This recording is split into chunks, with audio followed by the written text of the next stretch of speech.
रिश्वतखोर बहू। ये क्या बात हुई? तुझे पता भी है तो क्या बोल रही है बहू? एकदम सही बोल रही हूँ।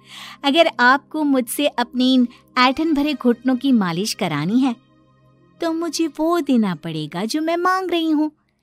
एक हाथ दो और दूसरे हाथ लो, सिंपल। बहू हूँ, इसका मतलब ये नहीं कि नौकरानियों की तरह काम करूँ। ये है अमृता और उसकी सास रेखा। अमृता एक नई नवेली बहू है जिसकी शादी कुछ दिनों पहले ही रेखा के बेटे माधव के साथ हुई है। वैसे तो अमृता दिल की बहुत अच्छी है, लेकिन वो कहते हैं ना कि खून का रंग तो दिखता ही है। बस वही डॉन की बेटी होने का रंग यहाँ अमृता में भी दिख रहा है, जो है रिश्वत लेना। जी हाँ, काम चाहे कितना भी छोटा या कितना भी बड़ा क्यों ना हो, हमारी अमृता बहू बिना रिश्वत लिए कुछ नहीं करती। चलिए देखते हैं आगे इनके साथ और क्या क्या होता है। रेखा और अमृता को लड़ते देख ससुर प्रेमचंद वहां आता है और कहता है, अरे क्या हुआ? काहे इतना तिल मिला रही हो रेखा? अरे कुछ बोलोगी भी या कानों में हड़ताल हो रखी है तुम दोनों के? देखिए ना पापा जी, माँ जी ने मुझे कहा कि मैं उनके घुटनों की मालिश कर दूं, लेकिन उसके बदले में माँ जी मुझे वो हीरो वाला पुश्तैनी हार देने से इनकार कर रही हैं। क्या? घुटनों की मालिश के लिए हीरो का पुश्तैनी हार कौन मांगता है बहू? पापा जी, आपको तो पता ही है ना, आपकी बहू कितनी सयानी है, हर कोई भी काम फ्री में नहीं करती।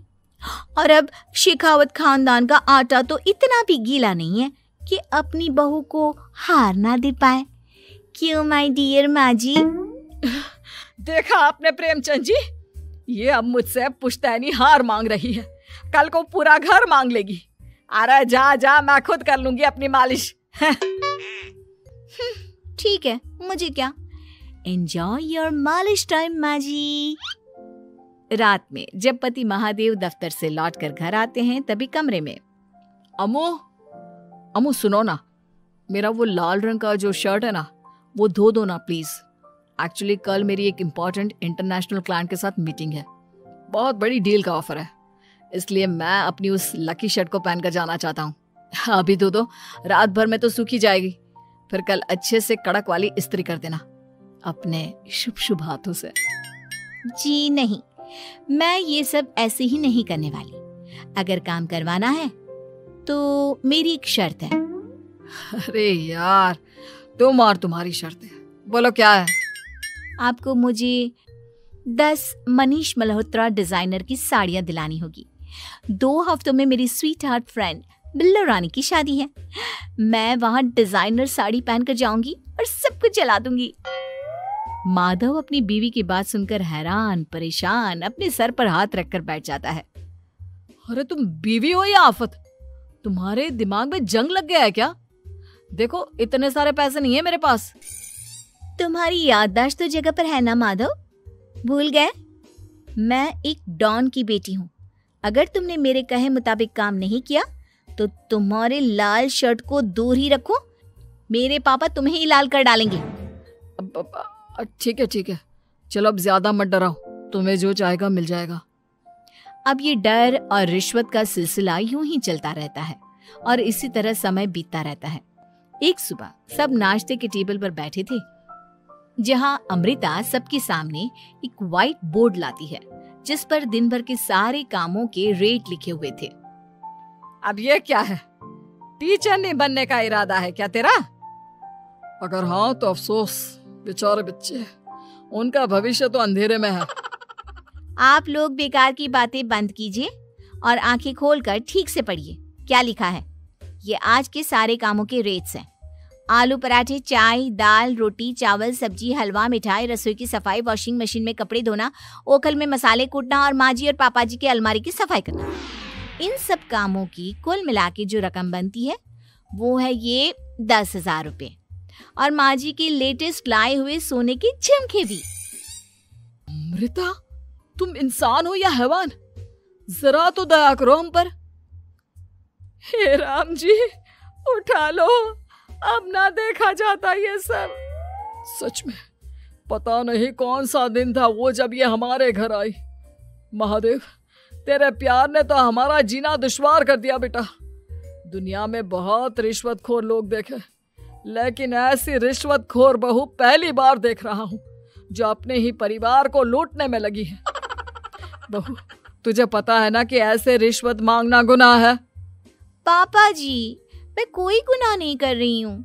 रिश्वत लेना बाहर की दुनिया में गुनाह है। मैं तो बस अपना हक मांगती हूँ। मेरी रिश्वत रिश्वत नहीं, मेरा शगुन है, नेग है। और वैसे भी मैं एक बहू हूँ, इसका मतलब ये नहीं कि मैं सब काम पूरी जिंदगी फ्री में करूँ, आपके चरणों को धोते बैठूं और 24 घंटे आपकी नॉन स्टॉप सेवा करती बैठूं। चलिए छोड़िए, नाश्ता और खाना चाहिए तो बोल दो जल्दी से, वरना मैं चली थिएटर। आज मेरे फेवरेट सलमान की पिक्चर रिलीज हुई है। इतना कहकर अमृता वहां से चली जाती है। इस बेवकूफ का जल्दी कुछ करना पड़ेगा। कुछ दिनों बाद घर में पूजा रखी थी और पूजा में 11 पंडितों का खाना बनाने के लिए कहा जाता है, वो भी नई बहू के हाथों से। देखो अमृता बहू, आज घर में पूजा है, 11 पंडितों को खाना खिलाना है। 56 भोग बना पाओगी? उन्होंने कहा है कि नई बहू के हाथों का खाना ही होना चाहिए, नहीं तो मैं रेखा को ही बोल देता हूँ। ओ कम ऑन पापा जी, खाना तो मैंने फ्री फंड में अपने घर में भी कभी ना बनाया, तो अब आपको क्या लगा कि पूजा का नाम लेकर आप मुझे अपनी झांसी में फंसा लोगे? अरे कल मुही, बस अब बस, पहले सुन भी ले क्या कह रहे हैं हम। तुम्हें जितने पैसे चाहिए, जितने तोहफे चाहिए, सब ले लेना, बस पूजा पाठ में कोई बाधा नहीं आनी चाहिए। ओहो, ये हुई ना समझदारी वाली बात। ठीक है, अब आप लोग निश्चिंत रहिए, मैं ऐसा खाना बनाऊंगी कि उन 11 पंडितों की 11 पुश्तें भी मेरे खाने के स्वाद को याद रखेंगी। अमृता पंडितों के लिए खाना पकाती है और पूजा संपन्न होने के बाद उन्हें केले के पत्तों पर खाना परोसती भी है, जिस पर खाने का पहला निवाला खाते ही वो क्या भोजन है। हम इतनी जगहों पर जाते हैं, लेकिन इतना अच्छा स्वाद तो काफी मुश्किल से चखने मिलता है। रेखा जी, प्रेमचंद भाई साहब, आप लोग सच में भाग्यवान हो कि आपको इतनी सर्वगुण संपन्न बहू मिली है, जिसके हाथों में साक्षात माँ अन्नपूर्णा विराजती है। सर्वगुण संपन्न, सबको संपन्न कर देगी यह खूंखार औरत। कुंडली मार कर बैठ गई है मेरे बेचारे बेटे के जीवन में। एक मिनट, अरे ये बात मेरे इस बूढ़े दिमाग में पहले कैसे नहीं आई? इस अमृता की बच्ची को मैं अपने घर से बाहर कैसे निकालूं?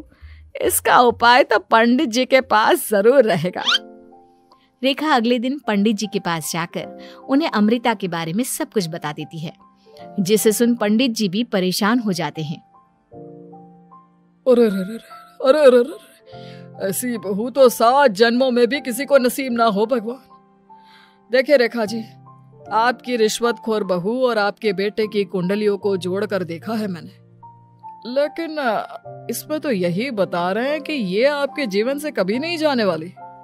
इसलिए उससे सुधारने के लिए जल्दी आप लोगों को ही कुछ करना होगा, नहीं तो एक दिन वो आप लोगों को कंगाल करके ही दम लेगी। नहीं, ऐसा हरगिज नहीं होगा। मैं कुछ करूंगी, हाथ पे हाथ धरे नहीं बैठूंगी मैं। वहीं घर पर अमृता को ये पता चल जाता है कि उसकी सास रेखा पंडित जी के पास उसकी और महादेव की कुंडलियां लेकर गई थी, और इस पर जब रेखा घर लौटती है तब वाह माँ जी वाह, बहुत ही ज्यादा सयानी निकली आप तो। लेकिन मैं आपको एक बात बताना चाहती हूँ कि मेरी और महादेव की कुंडलियां जोड़कर पूजा पाठ और हवन करके भी कुछ नहीं मिलेगा, क्योंकि मैं ऐसी बला हूं जो आप सबकी जिंदगियों से अब कभी नहीं टलने वाली। फिर चाहे आप कितने भी टोटके हवन या उपाय कर लें।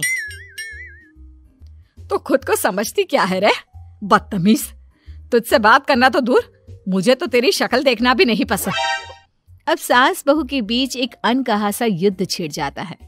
दिन बीतने लगते हैं, लेकिन एक दिन अचानक रेखा की तबीयत हद से ज्यादा खराब हो जाती है और उसे सांस लेने में भी काफी दिक्कत और परेशानी महसूस होती है। जब उसे डॉक्टर के पास ले जाया जाता है तब डॉक्टर चेकअप करके कहते हैं, देखिए, मैंने सारे टेस्ट करके देख लिए हैं और रिपोर्ट्स को क्रॉस चेक करके ये पता चला है कि रेखा जी को गंभीर दिल की बीमारी है। उनके फेफड़ों में भी काफी सूजन आ गई है। उनका जल्द से जल्द ऑपरेशन करना होगा, वरना आई एम सॉरी टू से उन्हें बचाना मुश्किल हो जाएगा। ये खबर सुनकर प्रेमचंद और माधव दोनों हक्का बक्का रह जाते हैं। लेकिन डॉक्टर साहब, कितने पैसे लगेंगे ऑपरेशन के लिए? और उसके बाद रेखा पूरी तरह ठीक तो हो जाएगी ना? जी हाँ, इस ऑपरेशन के बाद वो बिल्कुल ठीक हो जाएंगे, लेकिन वो तभी हो सकता है जब ऑपरेशन टाइम से हो पाएगा। और रही बात ऑपरेशन के खर्चे की, तो उसमें तकरीबन 6 से 7 लाख रुपए तक लग सकते हैं। जहां एक तरह सब रेखा की तबीयत और ऑपरेशन को लेकर परेशान होते हैं, वहीं घर पर रेखा को बिस्तर पर देखकर भी अमृता के अंदर जरा भी दया नहीं आती। ओ माँ जी, ये अपना फालतू का मेलोड्रामा बंद कीजिए ना आप। मुझे पता है आपको मुझे रिश्वत नहीं देनी है और घर के सारे काम मुझसे मुफ्त में करवाने हैं, इसीलिए आप ये सब कर रही हो ना।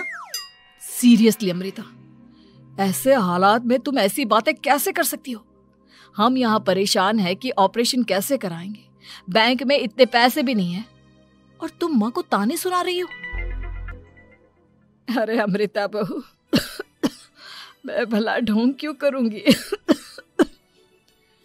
हम 6 से 7 लाख का बंदोबस्त कैसे करेंगे? करेंगे पापा, कैसे भी करेंगे। अमृता, अगर कभी भी जिंदगी में तुमने मुझसे सच्चा प्यार किया है, एक पल के लिए भी सही, तो तुम्हें आज इस परिवार, इस घर की नींव, मेरी माँ को बचाना होगा। हमने अपना सब कुछ तुम्हें दे दिया है, अब तुम्हारी बारी है अपने किए का हिसाब चुकाने की। मुझे पता है तुम्हारे अंदर भी दिल है। अमृता बिना कुछ कहे वहां से चली जाती है और अपने कमरे में जाकर वो अलमारी में से अपनी माँ की तस्वीर को निकालकर अपने सीने से लगाती है और भावुक हो जाती है। माँ, आपके जाने के बाद पापा ने ही मेरा ख्याल रखा, लेकिन उनकी वजह से ही मुझ में काफी बुरी आदतें भी आ गई। शायद मुझे इतना बुरा आपकी गैर मौजूदगी ने ही बनाया। मैंने कभी आपकी लोरी नहीं सुनी, आपकी गोद में नहीं सोई, आपके हाथों से अपने बालों की चंपी नहीं करवाई, क्योंकि वक्त से पहले ही आप मुझे यहाँ छोड़कर चली गई। लेकिन अब मैंने जितना भी इस घर से लिया है, उतना सूद समेत चुकाने की बारी आ गई है। अब मैं अपने रहते अपने प्यार को भी उसी दर्द से नहीं गुजरने दे सकती जो मैंने आपके नहीं होने से सहा है। अमृता तुरंत ही अपने सारे पैसे और गहने माधव को लौटा देती है और रेखा का ऑपरेशन किया जाता है। रेखा ठीक हो जाती है और जब घर आती है तब अमृता दरवाजे पर आरती की थाली लिए खड़ी होती है। वेलकम होम माँ जी, आई मिस्ड यू।